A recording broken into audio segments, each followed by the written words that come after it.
সুতরাং ধ্বংস তাদের জন্য যারা নিজ হাতে কিতাব লেখে তারপর বলে এটি আল্লাহর পক্ষ থেকে, যাতে তা তুচ্ছ মূল্যে বিক্রি করতে পারে।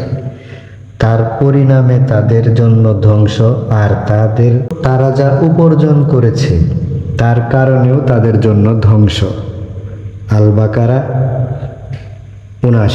আর যখন তাদেরকে বলা হয় তোমরা অনুসরণ করো আল্লাহ যা অবতীর্ণ করেছেন, তখন তারা বলে আমরা অনুসরণ করব আমাদের পিতৃপুরুষদেরকে আমরা যার উপর পেয়েছি।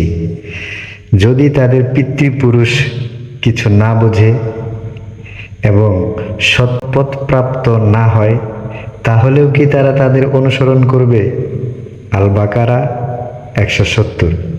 আর তাদের কি হয়েছে যে তারা উপদেশ বাণী থেকে বিমুখ? তারা যেন ভীত সন্ত্রস্ত হয়ে পলায়নরত বন্য গাধা, যারা সিংহের ভয়ে পলায়ন করেছে। আল মুদাসসির আয়াত নম্বর ৪৯, ৫০, ৫১।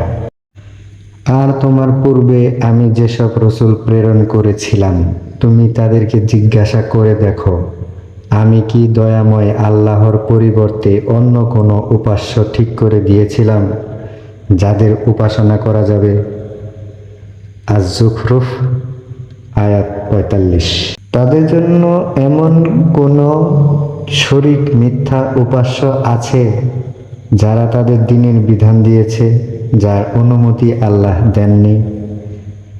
আর নির্ধারিত সিদ্ধান্তের কথা না থাকলে তাদের ব্যাপারে চূড়ান্ত ফয়সালা তো হয়েই যেত। নিশ্চয়ই জালিমদের জন্য রয়েছে যন্ত্রণাদায়ক শাস্তি।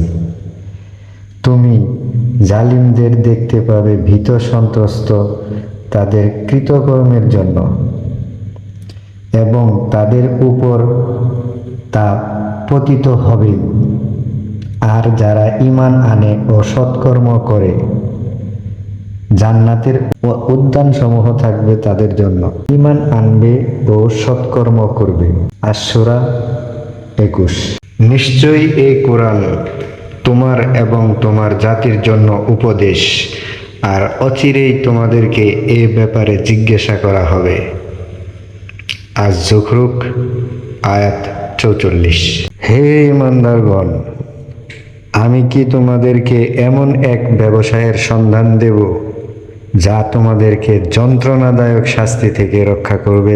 সূরা আস-সফ আয়াত নম্বর ১০। এবং অভাবগ্রস্তদের খাদ্য দানের ব্যাপারে উৎসাহিত করে না। অতএব সেই ভণ্ড সালাত আদায়কারীদের জন্য দুর্ভোগ, যারা তাদের সালাতের ব্যাপারে অমনোযোগী, যারা শুধু লোক দেখানোর জন্য তা করে। আল মাউন ৩, ৪, ৫, ৬। যাদেরকে আমি কিতাব দিয়েছি তারা তোমাকে চেনে, যেমন চেনে তাদের সন্তানদেরকে।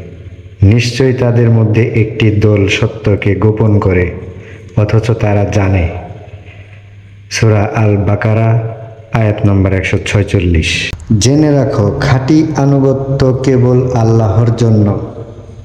যারা আল্লাহ ছাড়া অন্যদেরকে আউলিয়া, অভিভাবক, রক্ষাকারী, সাহায্যকারী হিসেবে গ্রহণ করে, তারা বলে আমরা তো কেবল এজন্যই তাদের উপাসনা করি যে তারা আমাদেরকে আল্লাহর নিকটবর্তী করে দেবে।